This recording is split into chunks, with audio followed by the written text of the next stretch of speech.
David Katzmeyer here, and I'm sitting next to the VIZIO E3D470VX series. This is the 42-inch member of the series. There's also a 32 and a 47-incher. This is the least expensive 3D TV on the market. VIZIO actually includes two pairs of 3D glasses here, which makes the TV a better overall value than the cheaper 3D plasmas that are available. We'll get to that in a little bit, but first let's take a look at the other features on this TV and its styling.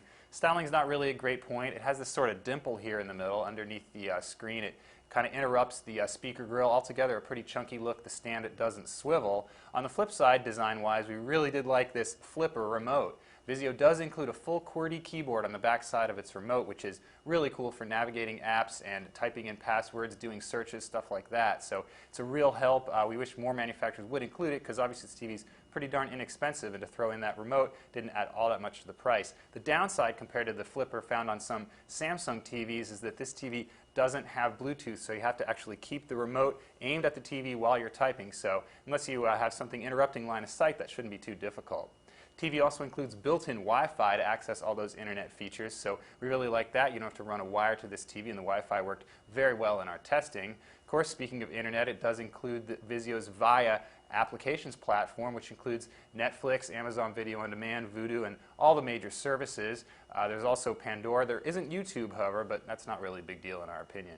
We did like the Rhapsody app, which of course only works for Rhapsody subscribers, allow you to stream unlimited music. There's also a few other apps. The interface, however, wasn't all that great. It includes this sort of strip along the bottom here. You can only see 4 at once, so you've got to scroll a lot if you have a lot of apps. Also, application discovery is not quite as advanced as a lot of the other TVs on the market. The connectivity on the VIZIO is pretty darn good. Around back you'll find 2 HDMI. There's also a third on the side. We also like that the inputs are labeled good, better, best for people who are not too familiar with input quality. So basically just plug in HDMI and it'll be fine. So as you can see, the VIZIO is very well featured, but on the downside its picture quality is not all that great in 2D.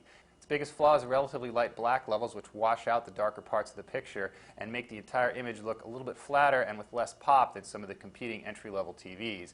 Video processing was also a weak point. The VIZIO doesn't handle 1080p 24 sources as well as some of the other TVs we've tested. On the flip side, its color accuracy was very good, and we did appreciate the matte screen, which rejected ambient light well. Finally, it does have better uniformity than many of the other LED TVs we've seen.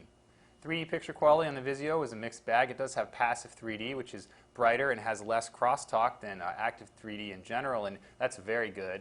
On the downside, there is some visible line structure and text and some flat fields. We also saw that the image was a little bit softer than some of the other TVs on the market, but again, 3D was pretty darn sharp all told. That's a quick look at the VIZIO E3D470VX series, and I'm David Katzmeyer.